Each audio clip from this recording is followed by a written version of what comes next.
कराची शहर खां अदी शमीम सूमरो साहिबा जी चूंड अब्दुल गफ़ार तबस्सुम जी शायरी अवां दोस्तन सां वंड कजे थी। एडी चाहत ॾेई एडी नफ़रत न कर, हा एडी चाहत ॾेई एडी नफ़रत न कर, झोल सुख सां भरे मोहबतूं ॾेई करे तूं अदावत न कर। ओ पिरी ओ पिरी ओ पिरी ओ पिरी काजा कोयल ॼमूं वणता कूके पई, अगी घायल सदा दिल वढे थी पई, वक्त वेतर दुखन जी इनायत न कर।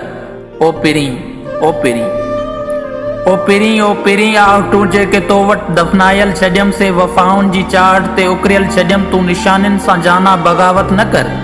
ओ पिरी ओ पिरी ओ पिरी ओ पिरी प्यार बेड़ी बिना वंज हलंदी रहे, प्यार बेड़ी बिना वंज हलंदी रहे, जिंदगी रोज रस्तन ते रुलंदी रहे, तब तबस्सुम तूं कंहिंसां शिकायत न कर। ओ पिरी ओ पिरी एडी चाहत ॾेई एडी नफ़रत न कर, झोल सुख सां भरे मोहबतूं ॾेई करे तूं अदावत न कर। ओ पिरी ओ पिरी ओ पिरी।